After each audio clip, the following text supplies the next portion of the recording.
अस्सलाम वालेकुम मेरे समझदार पाकिस्तानियों। मेरा नाम रेहान तारिक है और आप मेरा यूट्यूब चैनल और फेसबुक पेज देख रहे हैं। करोड़ हा दरूद आकाए दो जहां नबी मेहरबान मोहम्मद मुस्तफ़ा सल्लल्लाहु अलैहि वसल्लम पर। इस दुआ और इस उम्मीद के साथ इस व्लॉग का आगाज करते हैं कि अल्लाह रब्बुल इज्जत इस मुल्क के फैसला साजों के दिलों में समझदार पाकिस्तानियों के लिए नरमी पैदा कर दे। खबर इंतहाई अहम है जो आपके साथ शेयर करनी है, और वो खबर यह है कि शहबाज शरीफ की छुट्टी का प्लान बना लिया गया है। एस्टैब्लिशमेंट ने एक बड़ी शख्सियत को टास्क सौंप दिया है, लेकिन उससे पहले शहबाज शरीफ साहब से दो अहम काम कराए जाएंगे। ये दो अहम काम ऐसे हैं जो शहबाज शरीफ की सियासत के ताबूत में आखिरी कील साबित होंगे। ना सिर्फ शहबाज शरीफ बल्कि पाकिस्तान मुस्लिम लीग नून के ताबूत में अगर आखिरी कील कहा जाए तो कहना गलत नहीं होगा। शायद यही वजह है कि पाकिस्तान मुस्लिम लीग नून ने भांप लिया है कि जल्द ही कुछ बड़ा और कुछ बुरा होने जा रहा है, कि जिसके काउंटर मेजर के तौर पर अब उन्होंने कुछ स्टेटमेंट्स ऐसे देना शुरू कर दिए हैं कि जिससे वो अपनी सियासत को रिवाइव कर सके। फॉर एग्जाम्पल, वजीर दिफा ख्वाजा आसिफ साहब का यह कहना कि पार्लियामान में मैं करारदाद लेकर आऊंगा, जनरल बाजवा, जनरल फैज हमीद और इमरान खान को पार्लियामान के सामने जवाबदेह होना होगा, मैं जर्नैलों को पार्लियामान में बुलाऊंगा। अब डिफेंस मिनिस्टर ख्वाजा आसिफ एक ऐसा डिफेंस मिनिस्टर जो बखूबी ये बात जानता है कि साबिका चीफ हो या कंटेम्प्रेरी चीफ हो, फौज उसको प्रोटेक्ट करती है। ये बात मैं नहीं कह रहा, बल्कि ख्वाजा आसिफ खुद ही कह चुके हैं। और ख्वाजा आसिफ एक साबिका चीफ के बारे में इस तरह की बड़ी बात कर रहे हैं, तो इसका मतलब ये है कि पाकिस्तान मुस्लिम लीग नून भाप रही है कि उनके साथ होने क्या जा रहा है, और जब ये होगा तो सियासी शहीद पाकिस्तान मुस्लिम लीग नून ने खुद को कैसे कराना है। अब वो कौन से दो अहम टास्क हैं जो शहबाज शरीफ से कराए जाएंगे, और उसके बाद कौन सी बड़ी शख्सियत है जो शहबाज शरीफ साहब की हुकूमत गिराएगी, यानी शहबाज शरीफ वजारत उज़्मा के मनसब पर बराजमान नहीं होंगे, और उसके बाद क्या होने जा रहा है। जनरल बाजवा और जनरल फैज हमीद पर जो मुकदमे का इंदराज था, जिसकी कॉज लिस्ट मनसूख की गई थी, अब वो ना सिर्फ कॉज लिस्ट इशू की गई है, बल्कि ये अहम जो समात है वो 28 मार्च को होने जा रही है। ये मुकदमा क्या है, ये मामला भी आपके साथ डिस्कस करेंगे। ये मुकदमा दोबारा से खुलना, lieutenant general retired Muzammil Hussain, साबिका चेयरमैन वापडा, उनकी फाइलें दोबारा से खुल जाना, साबिक डीजीआईएसआई जनरल फैज हमीद के भाई नजफ हमीद का गिरफ्तार होना, बेखुदी बेसबब नहीं गालिब, कुछ तो है जिसकी पर्दादारी है। ये तमाम तर मामला आज के इस व्लॉग का हिस्सा होंगे, लेकिन उससे पहले मैं इंतहाई अदब से आपसे रिक्वेस्ट करता हूं कि अगर आपने हमारा चैनल सब्सक्राइब नहीं किया तो चैनल को सब्सक्राइब जरूर कर लीजिएगा। फर्स्ट थिंग्स फर्स्ट, सबसे पहले तो मैं आपको ये बता दूं कि जनरल बाजवा और जनरल फैज हमीद के अगेंस्ट एक दरखास्त रावलपिंडी के एक शहरी आतिफ की तरफ से इस्लामाबाद हाई कोर्ट में जमा कराई गई थी, और ये दरखास्त 4 अक्टूबर को सामने आई थी। 4 अक्टूबर की इस दरखास्त पर जो कॉज लिस्ट जारी की गई थी वो 28 नवंबर की थी, कि 28 नवंबर को इस केस को समाअत के लिए मुकर्रर किया गया था और जस्टिस आमिर फारूक की अदालत में इस केस की समाअत होनी थी, लेकिन आनन फानन वो कॉज लिस्ट मनसूख कर दी गई।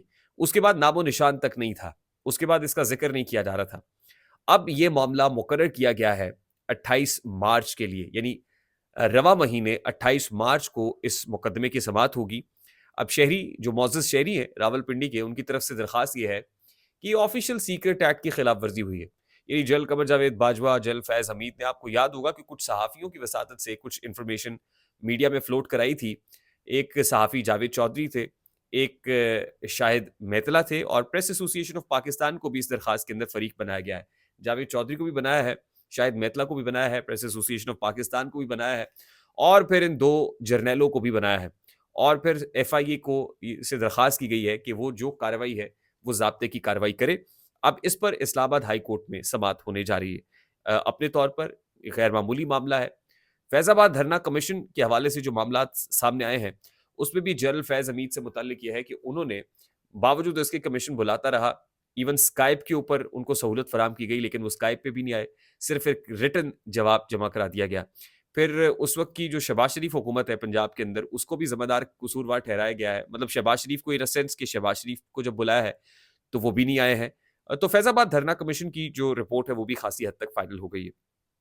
उसके बाद ख्वाजा आसिफ साहब ये कह रहे हैं कि वो पार्लियामान के फ्लोर पर जनरल कमर जावेद बाजवा, जनरल फैज हमीद और इमरान खान को बुलाएंगे और बताएंगे कि टीटीपी के जो दहशतगर्द हैं, उनको पाकिस्तान में दोबारा कैसे बसाया गया, उनकी सहूलत, उनकी मावनत और रियानत की, क्योंकि पाकिस्तान को इस वक्त सबसे बड़े दहशतगर्दी की अफरीद का सामना है। फिर नजफ हमीद, जो साबिका डीजीआईएसआई जनरल फैज हमीद के भाई हैं, उनको एंटी करप्शन पुलिस ने गिरफ्तार किया और फिर जेल भी भेज दिया गया। ये सारे मामलात हैं। क्या ख्वाजा आसिफ इस तरह का बड़ा स्टेटमेंट दे सकता है? ख्वाजा आसिफ प्रैक्टिकली ये करारदाद पेश करके साबिका जर्नैलों को पार्लियामान के फ्लोर पर ला सकता है? तो इसका जवाब है शायद नहीं, लेकिन ख्वाजा आसिफ इससे पॉलिटिकल नैरेटिव ज़रूर बना सकता है। वो बयानिया जो पाकिस्तान मुस्लिम लीग नून ने वोट को इज़्ज़त दो का नारा लगा के बनाया था। हमारे ज़राए ये बता रहे हैं कि एक बार फिर पाकिस्तान मुस्लिम लीग नून जद्दोजहद करने वाली है कि किसी तरह वो वोट को इज़्ज़त दो का बयानिया या एंटी एस्टैब्लिशमेंट नैरेटिव फिर से ज़िंदा हो सके और नून लीग को अवाम में जाके वो एहतजाजी सियासत करने का मौका मिल सके, क्योंकि नून लीग को ये रियलाइज़ेशन हो गई है कि नून लीग अब सियासी तौर पर शहीद की जाएगी और काफ़ी हद तक इसका काम मुकम्मल कर लिया गया है। साबिक वज़ीर-ए-आज़म शाहिद खाकान अब्बासी साहब ने एक बड़ा एतराफ़ किया है। वो ये कहते हैं कि शहबाज शरीफ साहब से मज़ीद 2 एक्सटेंशंस कराना मकसूद है। एक एक्सटेंशन तो उन्होंने दे दी, जो Air Chief Marshal Zaheer Babar Sidhu साहब को दी है, उनकी मुद्दत मुलाज़मत में 1 साल की तौसीह करने के बाद। मज़ीद 2 बड़ी एक्सटेंशंस शहबाज शरीफ साहब को देनी है। यानी ये 2 बड़े फैसले भी शहबाज शरीफ साहब के कांधे पर रखकर कराए जाएँगे।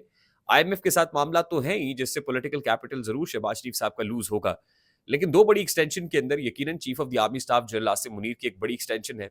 दूसरी बड़ी एक्सटेंशन जुडिशरी से भी हो सकती है और अस्करी इदारे से भी हो सकती है। ये काम शहबाज शरीफ से लिया जाएगा और इस काम के बाद ये टास्क सौंपा गया है आसिफ अली जरदारी को, जो प्रेसिडेंट है, कि आपने शहबाज शरीफ की छुट्टी करानी है। और आसिफ अली जरदारी साहब ने शहबाज शरीफ की छुट्टी कराने के लिए काफ़ी हद तक ग्राउंड तैयार कर ली है। अब शहबाज शरीफ की छुट्टी होगी कैसे? देखिए, सबसे पहले तो शहबाज शरीफ की इनकॉम्पिटेंसी खुलकर वाज़ेह की जाएगी। नैरेटिव बनाया जाएगा कि शहबाज शरीफ की लेड जो इत्तेहाद है या काबीना है, वो अपना काम करने में नाकाम रही है या उनकी जो पॉलिसीज़ है वो ठीक नहीं रहीं। इन इन द मीनवाइल मैंने आपको बताया कि पाकिस्तान तहरीक-ए-इंसाफ की जो पॉलिटिकल स्पेस है, उसको स्क्वीज़ करने की कोशिश की जाएगी। यानी इमरान खान को कट टू साइज़ किया जा रहा है। कुछ और हलके खोले जाएँगे और उनमें इमरान खान को हरवाया जाएगा। यानी इमरान खान जो इस वक़्त ऑपोज़िशन में बैठा हुआ है, ऑपोज़िशन में भी उसकी स्पेस मंज़ूर नहीं है, काबिल कबूल नहीं है। उस स्पेस को सुकेड़ा जाएगा और फिर इमरान खान को ज़ाहिर है अडयाला से निकाल के बनीगाला या हाउस अरेस्ट करना तो मकसूद है, जहाँ पर एंगेज पॉलिटिकली उसको एंगेज किया जा सके। लेकिन दरिअसना जो इम्पोर्टेंट खबर है वो ये है कि ट्रेरी बेंचेस पर एक फॉरवर्ड ब्लॉक बनने जा रहा है और ये फॉरवर्ड ब्लॉक किसी और का नहीं होगा बल्कि पाकिस्तान पीपल्स पार्टी का होगा। पाकिस्तान पीपल्स पार्टी जो अभी काबीना में नहीं है मगर आईनी ओहदों पर विराजमान हो गई है, वो ना हो के भी हर जगह मौजूद है। चेयरमैन सेनेट के लिए भी तगोदौ कर रही है, सदारती कुर्सी उन्होंने संभाल ली है। मजीद आईनी ओहदे जो गवर्नर्स के हैं वो भी पाकिस्तान पीपल्स पार्टी सिक्योर करेगी। अब एक बहुत बड़ा प्रॉब्लम ये है इस वक्त की हुकूमत को कि इस हुकूमत को जो ऑपोजिशन मिली है, वो ऑपोजिशन बहुत तगड़ी है और उस ऑपोजिशन के अंदर चेयरमैन पब्लिक अकाउंट्स कमेटी लगाने के लिए खान साहब ने शेर अफजल मरवत का नाम भी दे दिया। ज़ाहिर है पब्लिक अकाउंट्स कमेटी जो है बड़ा अहम ओहदा है, बड़ी अहम रिस्पॉन्सिबिलिटी है। ऑडिट वॉडिट सब कुछ यहीं होता है, खाते यहीं खुलते हैं, रसीदें यहीं मिलती हैं। अब 16 माह की पीडीएम हुकूमत ने तो बड़ी फ्रेंडली ऑपोजिशन देखी है, राजा रियाज की ऑपोजिशन देखी है। यहाँ पर उमर अयूब की या पाकिस्तान तहरीक इंसाफ की ऑपोजिशन कबूल नहीं है और अभी तक तो वैसे ऑपोजिशन लीडर भी जो है फाइनल नहीं हो सका। यानी पाकिस्तान तहरीक इंसाफ ने उमर अयूब को नॉमिनेट किया लेकिन अभी तक उमर अयूब को बतौर ऑपोजिशन लीडर फाइनल नहीं किया जा सका है। तो वाकिफान हाल ये बता रहे हैं, जरा ये कंफर्म कर रहे हैं कि इस हुकूमत को फ्रेंडली ऑपोजिशन चाहिए। अभी तक बिलावल भुट्टो साहब जो किसी वजारत के ऊपर विराजमान नहीं है, अभी तक पाकिस्तान पीपल्स पार्टी जिसने कैबिनेट के अंदर कोई वजारत नहीं ली है, पाकिस्तान पीपल्स पार्टी अपना ऑपोजिशन लीडर लाना चाहती है। फॉरवर्ड ब्लॉक बनेगा, फॉरवर्ड ब्लॉक ऑपोजिशन की नशस्तों पर जा बैठे। इसमें इसमें जो है वो कोई ये बादस कयास या बईदस कयास नहीं है और अल्टीमेटली वहां से कोई अदम एतमाद की तहरीक मूव की जाए और अदम एतमाद के जरिए से शहबाज शरीफ साहब को भी वजारत उज़्मा की कुर्सी से फारिग कर दिया जाए। ये जो शाहिद खाकान अब्बासी ने खबर दी है या स्टेटमेंट दिया है, ये बहुत इंपॉर्टेंट स्टेटमेंट है। इसको सादा अंदाज के अंदर नहीं देखा जा सकता। इस पे बड़ी कम्प्लेक्सिटी है कि शहबाज शरीफ साहब से 2 इंपॉर्टेंट टास्क करवाने के बाद शहबाज शरीफ को वजारत उज़्मा की कुर्सी से अलहदा करने का टास्क इस वक्त आसिफ अली जरदारी के पास है और आसिफ अली जरदारी साहब इस टास्क को एग्जीक्यूट करने के लिए भरपूर अंदाज में तैयार है और आपको आने वाले दिनों में फॉरवर्ड ब्लॉक भी बनता हुआ दिखाई देगा। शहबाज शरीफ पर अदम एतमाद भी गेम प्लान का हिस्सा है। Let's see what happens in next few days to come. I hope कि जो बात आप तक पहुंचाई है वो पहुंची होगी बयान ही। अगर पहुंच जाए तो वीडियो को लाइक और शेयर करना मत भूलिएगा।